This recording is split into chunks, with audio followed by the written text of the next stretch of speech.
We've checked in. There might be some people coming in, and when they come in, Wendy's going to go ahead and put them right into the breakout rooms, but we can go ahead and get started. I would like to call to order the annual business meeting for 2020 for the Unitarian Universalist Fellowship of Midland. Welcome all.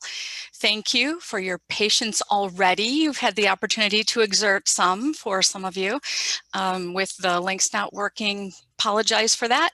Thanks for working with us. Thanks for reaching out to us. I'm glad you're here. We'll move on to the chalice lighting. Eric? Our chalice lighting words today for this meeting are by the Reverend Eric Walker Wickstrom. As we approach our agenda, let us remember that we are doing the work of this fellowship. When we do the work of this fellowship, we touch lives. When we touch lives, we change the world. May this chalice flame we now kindle remind us throughout our meeting of our ministry and our mission. And as we embody our ministry and mission, let us acknowledge that the UU Fellowship of Midland rests on the ancestral lands of the Anishinaabe peoples, the Ottawa, Potawatomi, and Ojibwe or Chippewa.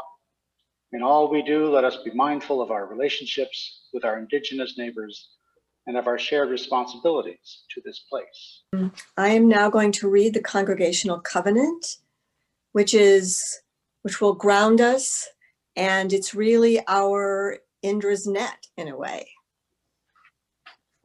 We will treat each other with care and respect, engage in direct communication with involved parties, respect each other's roles, speak from our own experience, show respect for our sacred space. We will listen to each other fully and actively, listen deeply, assume good intent, say only what is truthful, thoughtful, and necessary. We will create a beloved community. Consider best outcomes for all in dealing with each other. Ask forgiveness, seek repair, and begin again in love.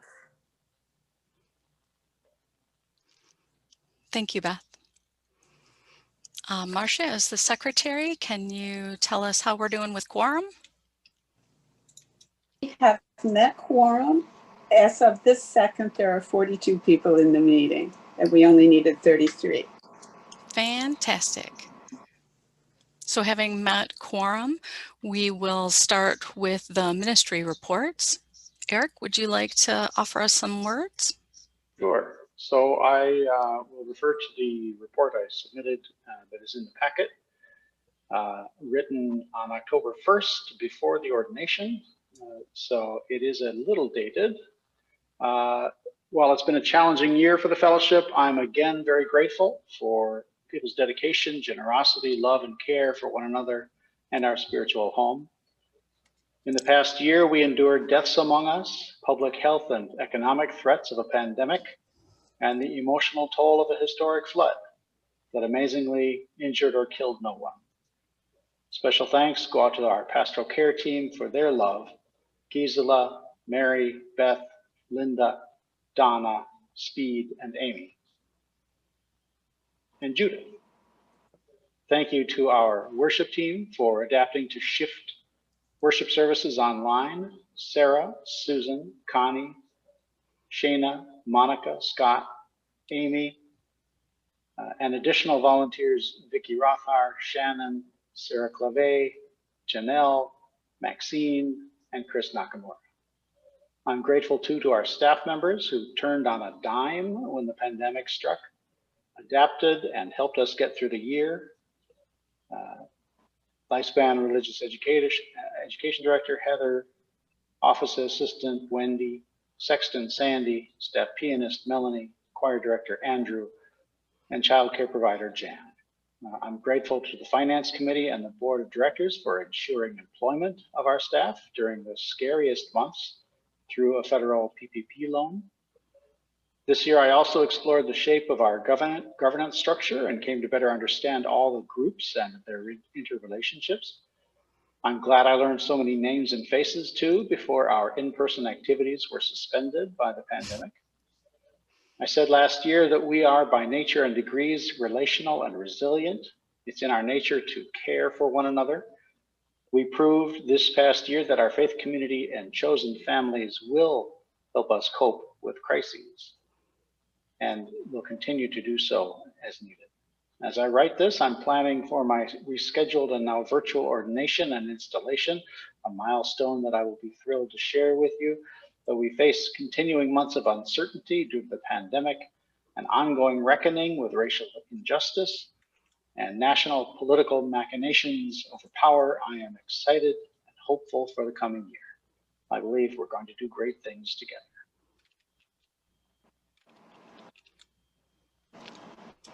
Thank you, Eric. Christina Van Pooker has some words for us from the Committee on Ministry. Hello, everyone. My name is Christina Van Pooker, and I am the chair of the Committee on Ministry. Members on the committee other than myself include Kathy French, Chris Nakamura, Vicki Reidelberger, and Jacob Gettler. The Fellowship Board of Directors charges the Committee on Ministry to monitor, assess, and provide feedback about the ministry of UUFoM to the minister, the Board of Directors, and the Unitarian Universalist Association. The Committee on Ministry will do this through both active and passive involvement with the congregation of the Fellowship. The Committee on Ministry reports to the Board of Directors and provides quarterly reports. For 2020, the Committee on Ministry focused on completing the preliminary fellowship evaluation form for Reverend Eric, for the first year. In the months and years to come, the Committee on Ministry will keep the pulse of the congregation, the ministries, and the minister. The group will evolve over time based on charges given by the board and the needs of the congregation. Thank you. Huge thank you to Christina and all of the other members on the Committee on Ministry. They stepped up in a time when there wasn't a whole lot of direction. We just sort of handed it to them and said, please do this. And here's some paperwork. And they did it. And, you know, that was the beginning of their job, and it's not done. It's just starting. So thank you so much. You guys are really important. I neglected to introduce our parliamentarian, and please forgive me. Sarah Clavet is standing by, ready to assist however we need her. Thank you, Sarah. Okay, on to the governance committees. For the president's report this year, I submitted a report. It is in the packet. You're welcome to read it. I did want to extend a thank you to, again, the Committee on Ministry for what they did. And I echo everything that Eric said. So I could go through and name all of those people again, but I'm not going to, because we can keep this quick today, right? And also, I wanted to say that I realized, as many of us have, how important you guys are to me. And yesterday, I was feeling really, really sad about being separated from my family. And I replied to an email from another one of our congregants and talked about how the congregation and the congregants have really helped me and held me up through my life. And I realized, I was reminded how you guys are my family and you serve as my family. And so it was a really wonderful reminder to me that I do have family here and you guys are them. What I will offer you is some of the bullet points that I added to my president's report this year. Some of the things that I put in here is that we did see love in action when we all came together for during the beginning of the pandemic and the flood. That you are the most important part of UUFoM, and the board will continue to take you into consideration and do our best to take care of you. We are resilient. We are making it through this, and we are better together. I'm glad that we're here. Thank you for coming today.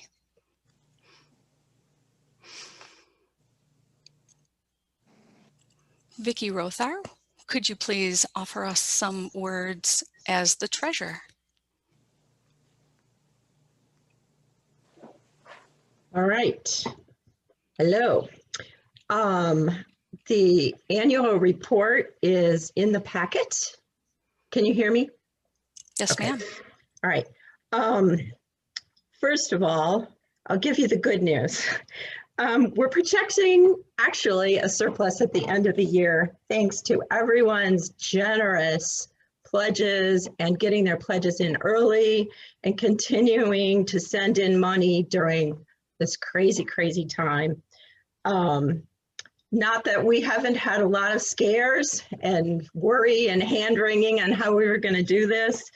In the beginning, luckily, we started out February with 34% of our pledges already paid. Thank God. That made us get much more easily through this. And people have continued to pay. We were really concerned because we weren't having fundraisers, but then we did the online auction, which made an amazing amount of money. I think 17,000, I have it in here somewhere, yeah, under the circumstances, so that was great. So anyway, everybody pulled together and it was wonderful, and thank you for letting us get through this scary year. Since 70% of our pledge or our expenses is salary, and we have a new minister and all these people, we just was so afraid of that, and we made it through. It's great. So keep up the good work. Keep your money coming in. And hopefully we'll be in a surplus at the end of the year. That will be awesome. So thanks. Thank you, Vicki. We have a Stewardship Committee report from Sarah Clave. Okay, a good follow-up on the treasurer's report. I'm pleased to report that we have heard from some additional people. We are now at a pledge total of $176,740, which is only $788 short of our goal. We still have a few people that we're waiting to hear from, so I'm very confident that we will exceed our goal at this point, which is, again, as Vicki said, in these uncertain times, not knowing how things are going to work out, knowing some people have been hit very hard in ways that affect their finances. It's really heartwarming, the number of people who have not been hit and have been able to increase while others had to decrease, and that together we have all come out in a good place. I want to thank the Stewardship Committee members of Fred Thomas, Alicia Toyson, Vicki Reidelberger, Craig Murchison, and our board liaison, Chris Nakamura. They all have served very faithfully during this period. And also a thank you to all the folks that stepped up to help with the stewardship conversations. Tom Bailey, Tim Wagner, Janelle Dombeck, Shannon, Maxine Gettler, and Marlene Hickman. I hope I didn't leave anybody off that list. But you've all been wonderful, and the response has been very gratifying. Thank you. Thank you, Sarah. Well done. Well, and that packet, it was gorgeous. And just over $700 left. I think we're going to make it. We can do this. I'm excited. And Louis,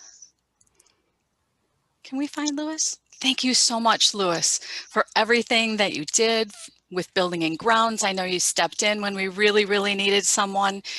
Would you like to say a couple of words? You could just nod, we'll get you unmuted, or pass. Yes. Hi, yes, I want to thank the many volunteers that help out with the Building and Grounds group. Some of them probably don't even know they're members of the committee because we don't really meet except at the fall and spring cleanups, or at least we haven't met that often. And you know, it's people that help with those tasks that make them a lot easier to manage. And I want to thank Patricia for taking over as Building and Grounds chair.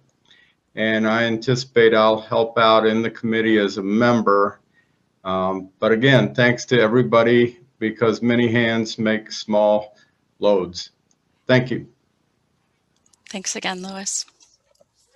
And who is the treasurer? Jim Fallender has some words for us from the Endowment Committee. Okay, can you hear me? Mm-hmm. Politics don't have to be quite as contentious as this week's presidential election. Our endowment fund was actually started by a contribution from a very active Republican member of our fellowship, Millie Irons.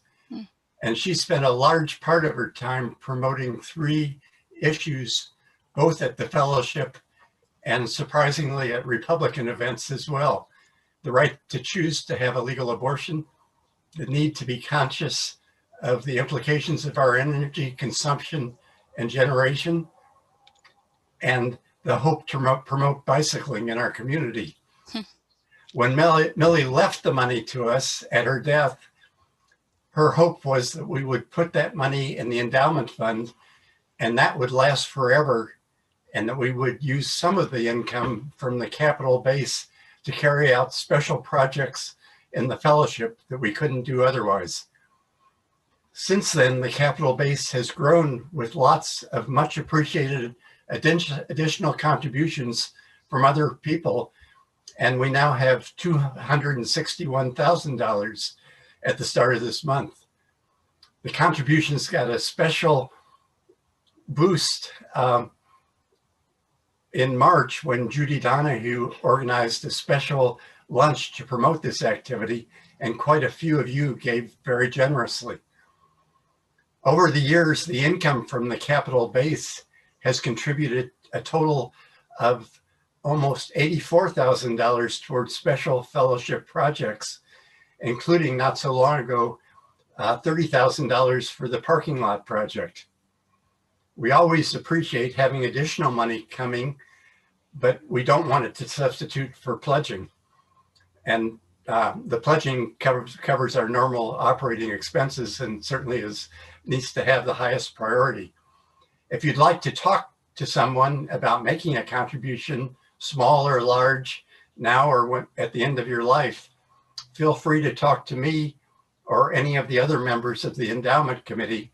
And those include my co-chair, Tom Bailey, Roy Wedge, Judy Donahue, and Karen Roth. Again, thank you for the people that contributed. Thanks so much, Jim. I didn't know that story. That's good to hear. We're done with the reports. We're just flying right through this. Now it's time to hear about our slate. Donna King, would you like to tell us about them?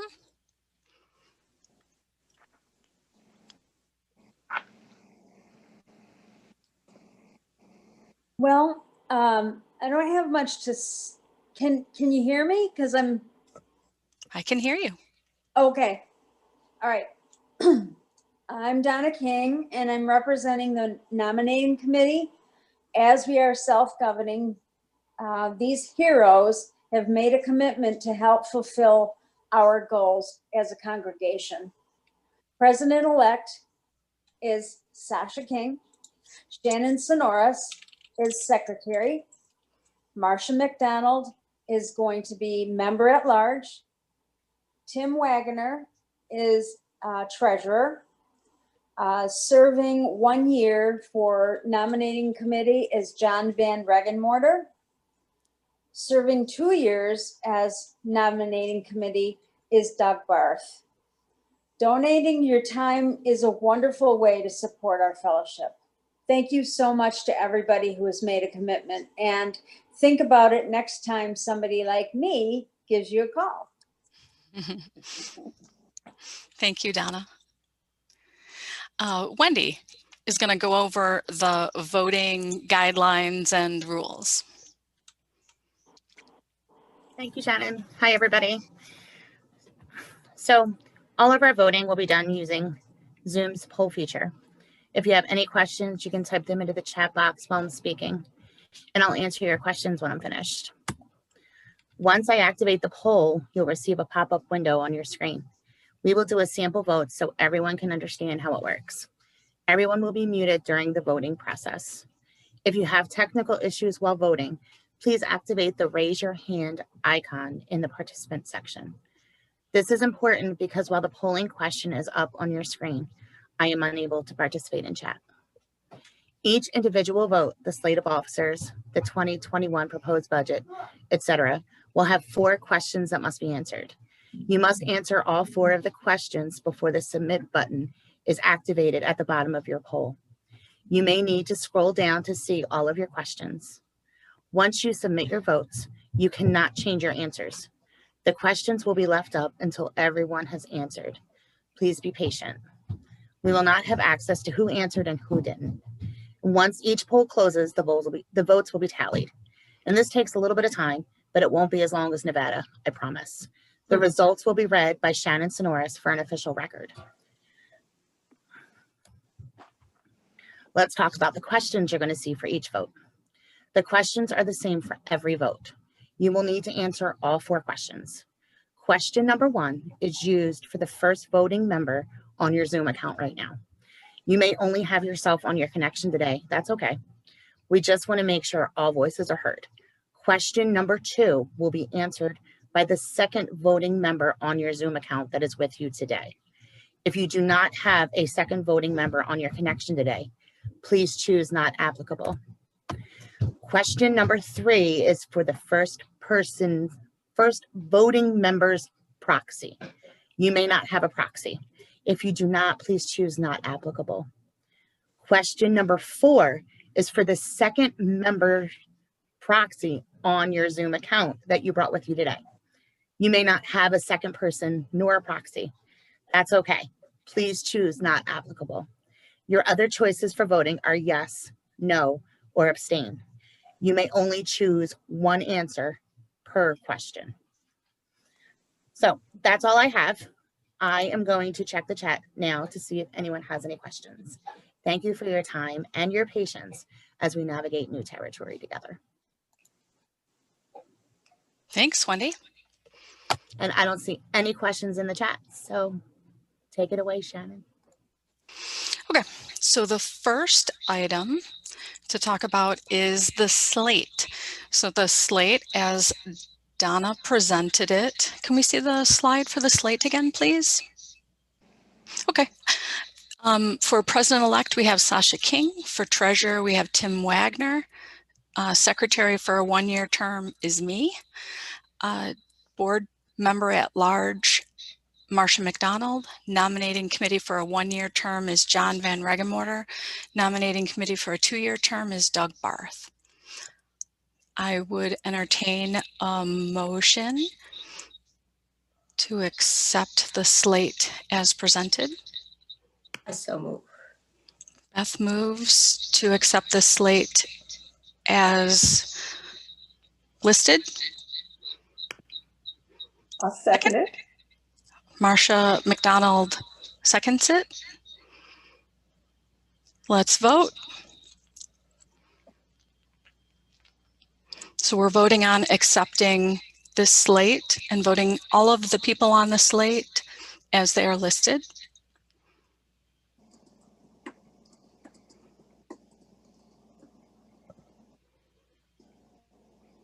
The poll is launched. The results of the poll are 51 in favor, 1 opposed, and 0 abstentions. The slate passes as listed. Sorry, 1 abstention. 51 in favor, 1 opposed, 1 abstention. Thank you, everyone. The next thing on the agenda is the bylaws amendments. We don't have any bylaw amendments to discuss today.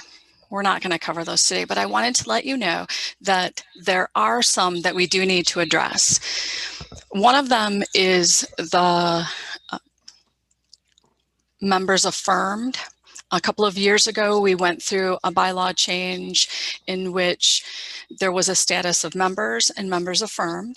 The members affirmed was a new status that was created for people who were affirming their commitment to the fellowship in being here, but were unable to financially commit to it. The reasoning behind that was that there are dues that we were paying based on how many members that we had, specifically members. The UUA is not collecting dues in that way anymore, and therefore we don't need to have that distinction. We need to get that updated in the bylaws, and that's going to happen next year in 2021. The other bylaw change, board members, can you help me? I'm blanking on it. Committee on Ministry. Thank you. The other bylaw update that needs to be in there is the Committee on Ministry. It was removed from the bylaws because we no longer had a Committee on Ministry, and we're going to put it back in with all of the details that it requires. So those will happen in 2021, probably not at an annual meeting. It'll happen before then, and look forward to that. Now we move on to our 2021 budget proposal, and back to Vicki Rothar for an explanation. Okay, can everybody see this? Somebody give me a nod that it's, okay, good. All right, as I explained before in the finance report, it was kind of an interesting doing the budget this year. Our finance committee, first of all, is Tom Bailey, Fred Thomas, Janelle Dombeck, and Speed Malecki. Eric's in there too. And we got together and tried to figure out how to do this for next year, not knowing if we'd be in the building, not knowing what the expenses will be. You can't even, usually what we do to do the budget is to look at last year's expenditures and then estimate how much we need the next year. Well, this year that was really tough. So we did the best we can, and we knew we couldn't increase the pledges. We had a lot of committees wanting more money. Specifically, the Building and Grounds group had a lot of things they wanted to do, for one. And so anyway, we had a lot, we knew we couldn't increase pledges. So we tried really hard to keep the pledge number pretty much the same as the current year. So anyway, in the budget, you can see, I have a column here, the difference between 2020 and 2021. And you notice that we're down quite a bit on Sunday offerings and rent and interest and fundraisers, hard to say, probably down because we don't have the capacity making. So we knew we weren't going to get as much income. So we had to go through and see what we could cut. But in addition to that, with Eric being a new minister, we really, really wanted to give him a raise for his first time. The other staff, we did give a raise last year, so we felt that we could hold this year for that, but we really wanted to do something for Eric. So that was, we needed to find the money for that. And also with the choir not being able to happen, Andrew took a leave of absence, which has helped a little in our budgeting too, because I think I've got him budgeted for starting next September, but that saved us some too. Let's see, if we go through here, you can see pluses and minuses. Oh yeah, the other expenses that, many expenses went down, like toilet paper and coffee and things like that, but we had to upgrade our internet service. Okay. So that has cost a lot of money to get that upgraded and working better so that we could do what we're doing here. And also to get some Zoom accounts, that sort of thing. So that went up. Music, we were able to cut with Andrew taking a little bit of time off. Building and Grounds, we had to give and take. Some they wanted more money, and we had to take away in others to make it go? Oh, this website support, that never materialized. So we got to save that money. Let's see what else here.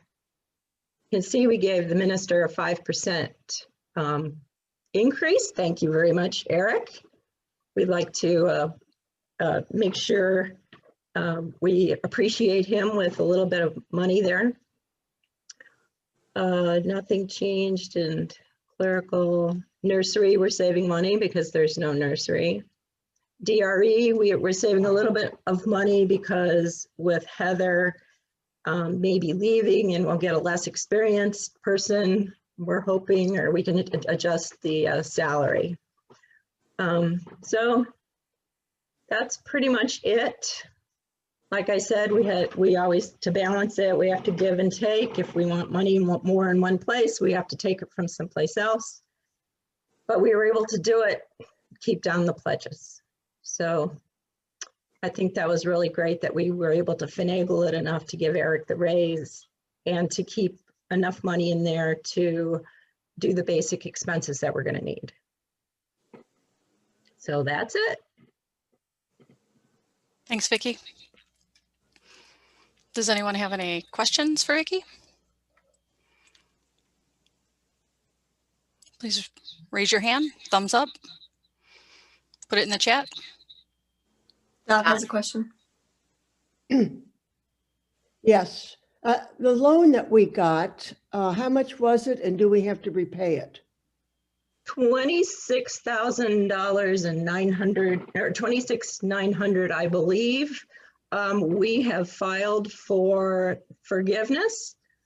And since it's such a low number, it's looking like they will forgive it, but we do not know yet. We've just filed for it and we'll find out. But the reason we did file for that loan in the beginning, because we did that, I don't know, back in March or April, we were so afraid for our employees. So this was kind of an insurance policy for us. If we were going to be in a quarantine for a long time and people couldn't afford it. So, and we're hoping for forgiveness, and I think we're pretty sure we'll get it.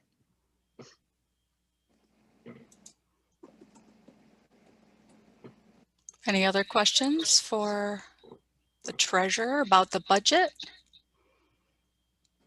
Amy has a question in the chat. Can't get to my chat. Somebody Amy asked, is this the time to ask about earmarking a pledge? Earmarking a pledge for what? I don't know what you mean by that. You don't generally earmark a pledge. A pledge is a pledge. You could earmark a donation. Right. Do you need more information, Amy? She says, okay. Okay. If there aren't any more questions or comments, I'll entertain a motion to accept the budget as it's listed for 2021. Move to accept.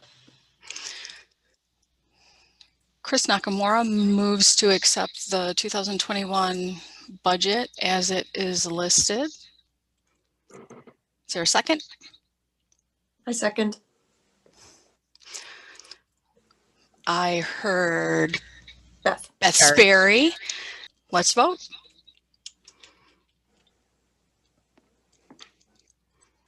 I'm putting up the poll now for the budget. I am delighted to say that the budget was unanimously accepted, approved, done. Woo! We're going to make the budget. It's going to happen. It was approved unanimously. Yes. I love these kind of meetings. All right, onward. This is the time in the annual meeting when we get to celebrate the unsung hero. Mr. Chris Nakamura will be presenting this year. Thank you, Shannon. Can everyone hear me? Yes, sir. We have a tradition of honoring members' significant contributions to the fellowship through the Unsung Hero Award. This award gives our fellowship a chance to highlight members' efforts that are sometimes less visible and rejoice in the gifts that people have shared with our community. These times are unprecedented, and we need to remind no one that we are living through a pandemic, that the pandemic has brought with it severe economic challenges for many, and that all of this sits upon a foundation of political challenges that exceed anything in recent history. Locally, we have also faced flooding that has affected members profoundly. The situation has left us physically separated, emotionally stressed and hurting, and needing of the love and support of this community more than ever. Our in-person services were suspended, but through the power of technology and a whole lot of behind-the-scenes work by individuals committed to the work of our fellowship, Sunday services have continued online, and those services are wonderful. Our community has faced the real danger of becoming siloed, with members isolated from each other in their moments of greatest spiritual need. But through the efforts of caring individuals who've made it their business to reach out to people and tend to those needs, we stay in touch. We stay connected together as a community, and the community is strong. These are unprecedented times which have called people to unprecedented action.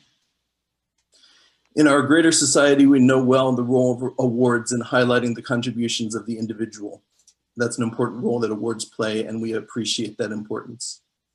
What can sometimes get lost is the important role teams play in achieving great things, in achieving what the individual often cannot accomplish alone. In this spirit, it is the decision of the Board of Directors of the Unitarian Universalist Fellowship of Midland that the Unsung Hero Award for 2020 shall be shared by the members and friends who serve on the worship and pastoral care teams. Members of the worship team are Sarah Nusswarren, Shayna Barth, Monica Hughes, Scott Hughes, Susan Meyer, Connie Ofori-Donkwa, Amy Rogers, and Melanie Willison. Thank you all for everything that you do. And with them, we recognize Wendy Altmeyer for her incredible efforts with the worship team to bring these online services to us each week. Wendy, thank you so much. Members of the pastoral care team are Gisela Bailey, Mary Johnson, Donna King, Speed Malecki, Linda Rector, Amy Rogers, and Beth Sperry. Thank you all for everything that you do. And last, and so far from least, we recognize the contributions of our minister, the Reverend Eric Severson, for his work with these two teams. Eric, thank you so much. The tireless efforts of these folks have sustained us publicly as a community and privately as individuals through these ongoing challenges. Challenges we will make it through and be stronger and wiser for. They have our heartfelt gratitude for all that they do in support of this community. To celebrate these efforts, we will work with the Building and Grounds to determine an appropriate living tribute that will be planted at our fellowship. Also, each individual will receive a small surprise to enjoy. Thank you again. We now ask that everyone please unmute yourself and join us in applauding these individuals, all of their hard work through these challenging times.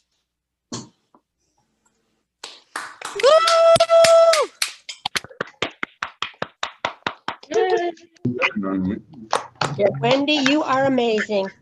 Wendy. Everybody Thank else. you, Wendy. Thank you, Wendy. Eric. Thank you, Sarah. Wendy. Thank you. Thank you, Worship Gisela. team. Thank you, Beth. Thank Oh, you. and that Eric guy, thank him. Hey, why didn't we have a question on the poll about liking chocolate? That could have been a really easy win for everybody. The voting one was hard for you, huh, Donna? Set in mind for the next poll I have to make. It wasn't hard at all. It wasn't hard at all. Just wanted to bring a little levity in, as I usually do. I'll be there in a sec, honey. Let's carry on. Thank you, Chris. Thank you, everyone. Thanks, Chris. So Donna opened us up with the comments and suggestions from membership section.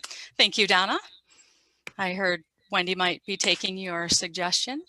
Can does anybody have any comments or suggestions that they would like to offer? If you could please raise your hand, put a thumbs up so that we do this in some sort of, you know, orderly fashion of some kind. Any comments, suggestions?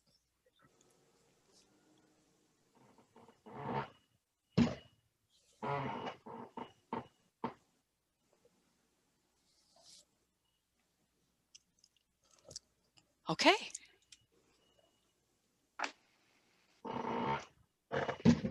All right, let's move on.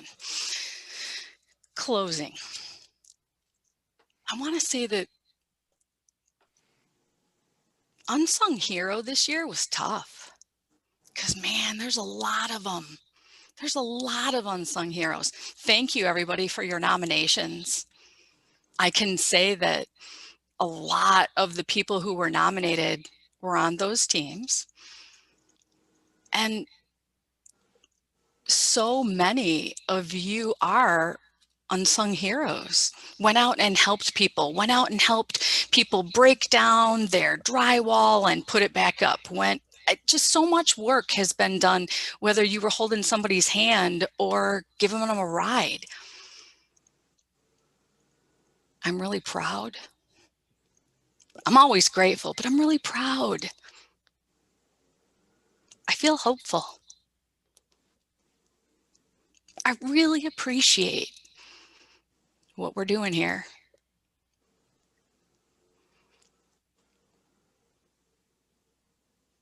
I think that this is really important work. And sometimes we don't realize it until a sermon like Eric's comes up today, right? And we hear about the work that we still have to do, and we're the ones to do it. Thank you from the bottom of my heart. Thank you.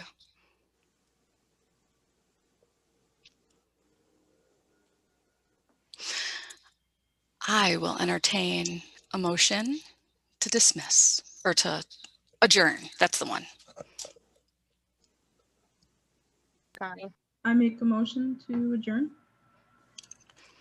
Connie Ofori-Dankwa makes a motion to adjourn. Second.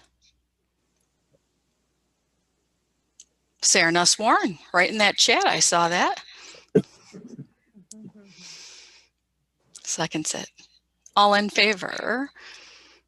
Let's take a poll. You ready, Wendy? Sure, coming right up. No chocolate on this one, sorry. We are adjourned. 52 unanimously adjourning people voted. I will let Reverend Eric Severson take us out.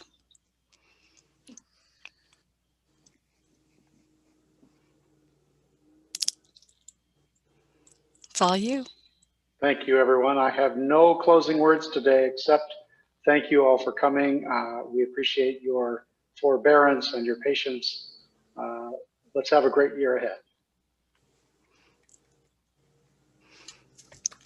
You are going to see a timer on your screen. We are officially adjourned about 1:30. You have 2 minutes before this meeting explodes or whatever mission impossible thing you want to say. You don't have to go home, but you can't stay here. Goodbye, all.